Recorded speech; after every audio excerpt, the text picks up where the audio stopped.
Bonjour and welcome to episode number 163 of the TEW Challenge Run. We've got a big show in store for us this week. Triple threat main event to determine who will face Keith Lee for the world title at SummerSlam. Tag Team Turmoil to decide the same thing for the tag team titles. We're actually going to be kicking off the show this week with Tag Team Turmoil, starting off with wrestling. I know, what a novel concept. But yeah, without any further ado, let's jump straight into the show.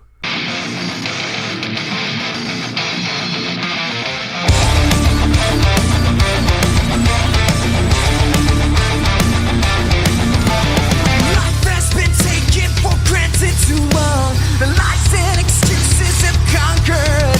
It's just a time bomb waiting to go off. So tell me why has it gone to this?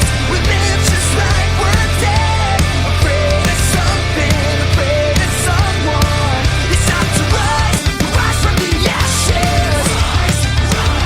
Rise into new day.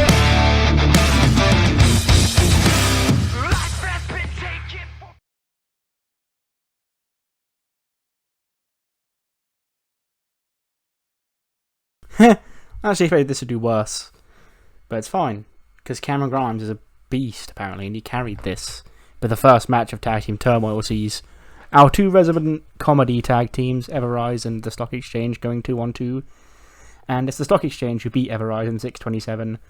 Cameron Grimes apparently submitted Matt Martel. 69 for Cameron Grimes, 53 for Bo, 45 for Matt Martel, and a 58 for Chase Parker, who's doing a hell of a lot better than Martel for some reason. So I guess we've got the star of Everrise here.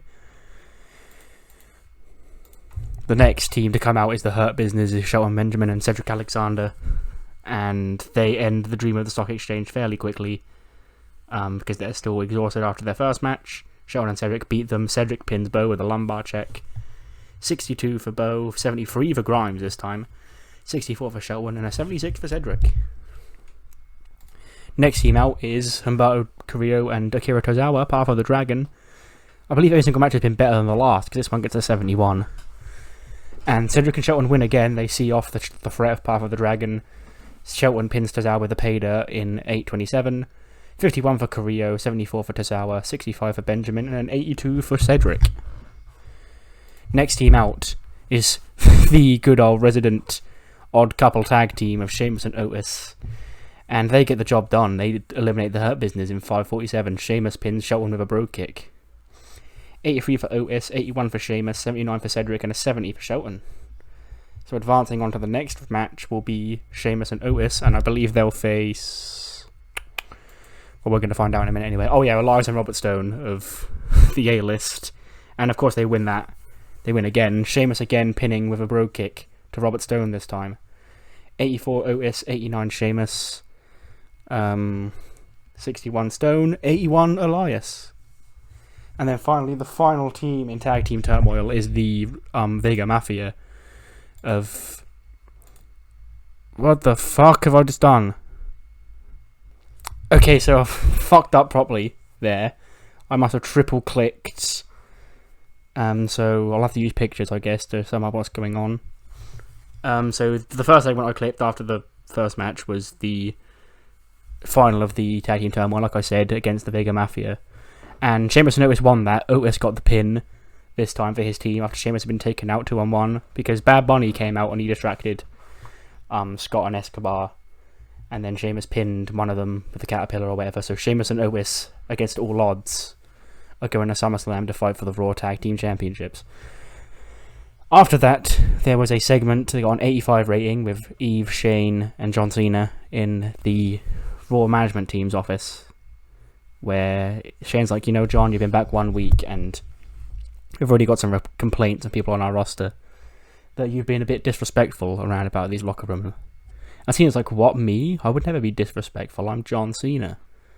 Recognise, hostility, respect, and all that. Respect is actually in my motto. And Shane's like, well, that's not how someone saw it. We're not saying any names, but you've been disrespectful and invading people's personal privacy last week, and we can't really have that, John, so just tone it down, okay? Seems like who's the guy that told you this? He's like, was it that one guy? That my new buddy? Shane's like, Buddy Murphy, you mean? I can neither confirm nor deny. But just keep your eye out and stop trying to kick a man while he's down in the future, hey John. And he's like, oh, I do not tolerate this slander. Where is Buddy Boy now? She's like, I don't know, he hasn't arrived yet. He's like, oh, I'll go find him, buddy. And then Shane's like, no, John, just no, don't. Oh. And then Cena walks out to go find Buddy Murphy, who's called him disrespectful because he is. Then the final segment that I skipped was a sit down with Jimmy Smith and Becky, and the commentators would cut to it and say like, earlier today Jimmy Smith did a sit down interview with all 3 of the women in the SummerSlam main event, and they're all going to talk about why they think they're going to win, etc., etc. And then the first one's with Becky, and she sort of just hams up what she said last week about being back, having nothing to lose, and how that title was her, she never lost it, and Io and Rhea are pretenders. She's still the real Raw Women's Champion, and at SummerSlam she's going to finally have the physical belt back in her possession. And then she leaves, and then Jimmy Smith hypes up that he'll have both Rhea and Io in the same seat at different points during the show, because as an analyst, he needs to sort of do those sort of interviews, the sit-down stuff. Him and Pat both, I've said this on SmackDown, are going to serve as like analysts, while I still have Charlie and Kayla doing the actual interviews. Just gives a different spin and gives you a chance to spice things up instead of sending Charlie out there like 6 times to just to hold a microphone. But now we can actually click continue show and give you a live photo of the actual TEW in action as Jeff Hardy and Luchasaurus have a match that gets a 75. Jeff Hardy, with his No More Words theme song, defeat Luchasaurus in 10:04 with a Swanton Bomb. Jeff gets a 68 and a 62 for our good old Luchasaurus friend. And yeah, so it's a nice little showcase match for both, really, because it scored a hell of a lot more than the 2 performances did, and Jeff continues his winning ways. Firefly Funhouse, important segment here, because Bray Wyatt, I just realised that that's a new picture of Susie, because this is using the August picture pack, so some of the pictures look different, that's why. And like I saw all the WWE ones, so I've been starting my own offline WWE save, but didn't see the Impact one, so that picture has just caught me off guard. Anyway, he's talking about how he put Killian Dane down, set him free from the purge, and he did the same to Dexter last week. There's only 2 on 2, there's only 1 man and 1 woman left on either side here, guys. And this has to end. He wants this to end. She wants this to end. Alistair, you want it to end too, I know you do. Alexa, same thing. Well, there's only one fitting playground I can think to end this place. And if it wasn't my Firefly Funhouse, maybe we'll see you in hell. Bye! We then cut to another vignette. This time it's of Dominion, all 5 of them, showing them attacking J Flow and doing stuff in Japan. And it's going to be subtitled, so they can still speak Japanese and sound intimidating, and then have the subtitles so we still understand them. Talking about how they came to the States to bring the Joshi hard-hitting style to WWE. Show the world what they're missing out on when they don't watch Stardom and Japanese and all that shit. But WWE had sort of been conditioned to believe that Joshi wrestling was a joke. And it's because of people like J-Flow coming in and being the K-pop group, the happy-go-lucky fan appreciation group, just there to make the fans happy and pop the children, sell merch. That's not what this group's here to do. These are 5 of the most badass women from that side of the world, and they're coming here to bring their style to WWE's audiences, and it's going to start by taking out the women over here who have given this style such a bad rep to this audience. Because Joshi's not to be laughed and joked at and sung about, it's to be feared. And that's what Dominion's going to bring to J-Flow next time they meet. Fuck! We were so close! Oh... The challenge is 80 plus rated Mojo Rawley match, and he got a 79. I nearly never had to use him again. Oh, that's heartbreaking. But Finn Balor is the one who beats him. He beats him in 8:29 with the coup de grace. 84 for Balor, 49 for Mojo. And hey, maybe their popularities will go up after this match, and I can run the match back next week, and it will get the AE rating, and I can never use Mojo again. But as for now, he'll still be making regular appearances on this show as a job guy, so I can get that 80 rated Mojo Rawley match that has fucking eluded me for this long. But hey, 49 for Mojo, 84 for Finn. Finn gets a win. Good for him. Here's the second one. Jimmy Smith with Rhea Ripley. And, you know, she's not in a good mood, Jimmy, because she wasn't on the show last week, because here's something they're not going to want me to say, and I may get in trouble for saying it, but me and Io, we can sympathise with each other because we both got told to go home last week. They wanted Becky to get the spotlight all for herself. Do you know why that is, Jimmy? Because she is the golden girl. Of all this time, she's been having a go at Charlotte for saying the same things. It's not Charlotte. It was Charlotte, but now it's Becky. She gets the same treatment that she used to moan all about Charlotte used to get. The preferential treatment. She gets to walk straight back into this company and get a title shot at SummerSlam without wrestling anybody. I didn't lose to Io, that's why I'm in the match, but I deserve my one-on-one rematch with Io Shirai. But now I've got to contend with Becky, and she claims that, we only got to the top of the women's division because she wasn't around. No, don't get it twisted. You were only the man around here because I wasn't around. I was top dog in NXT UK. I did everything I could over there. Came to NXT stateside, won that title twice. Did everything I could do down there. Came up here, won a trophy battle royal on my main roster debut. Still yet to lose a one-on-one match by pinfall or submission. But you think I didn't earn this? And as for Io Shirai, she got lucky. Because she just so happened to put her legs over mine. She gives me a hell of a fight, so it's kind of my fault. But the mistake won't happen again. At SummerSlam, the brutality comes home and that belt will be mine. And you can bank on that.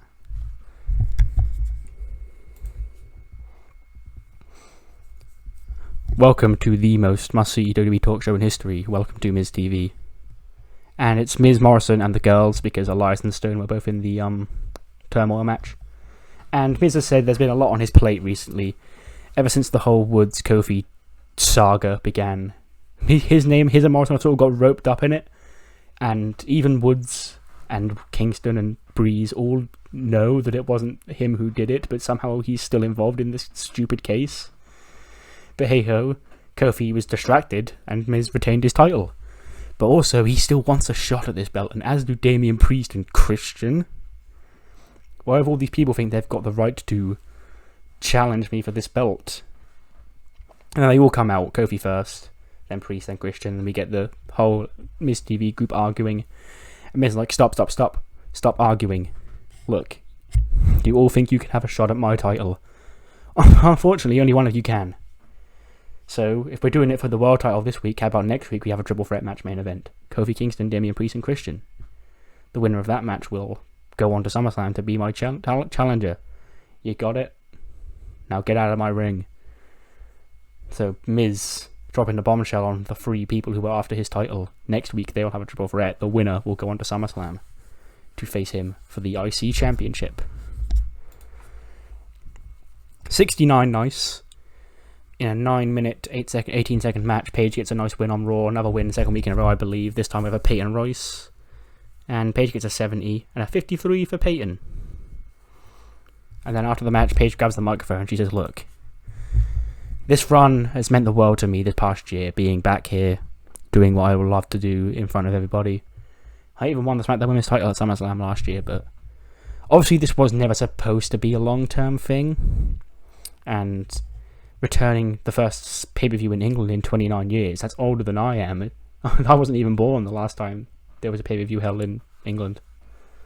And that seems like a fitting place for me to have my last match. And Charlotte is somebody who me and her go way back, so it makes sense to have her as my contender. And I thought it would all be out of respect.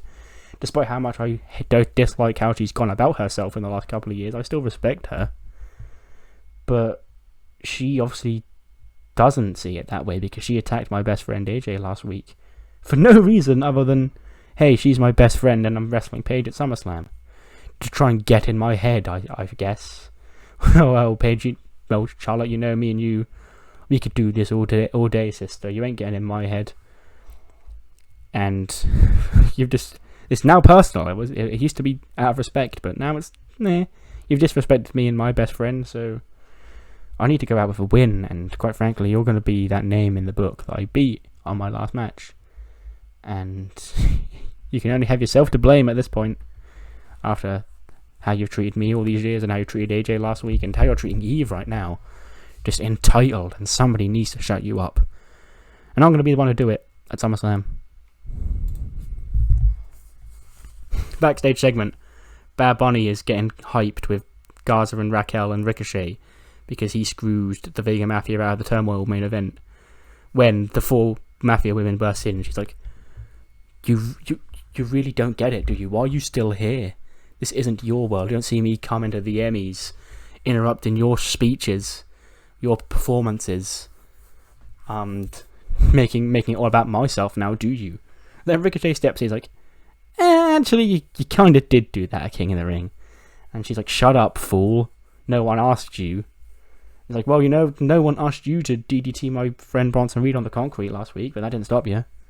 So, you've got an enemy of Bad Bunny. You've got an enemy of me as well, and Garza and Raquel. Yeah, so it's not all fun and games for you once the numbers are even, is it? And then Selena's like, well, you see, the numbers aren't even. There's 2 of you. You and Garza and Raquel. Bad Bunny, he's not a wrestler. This guy doesn't compete here. This isn't his world. So, the sooner he can leave and not be invited here anymore, the sooner everyone will be better off.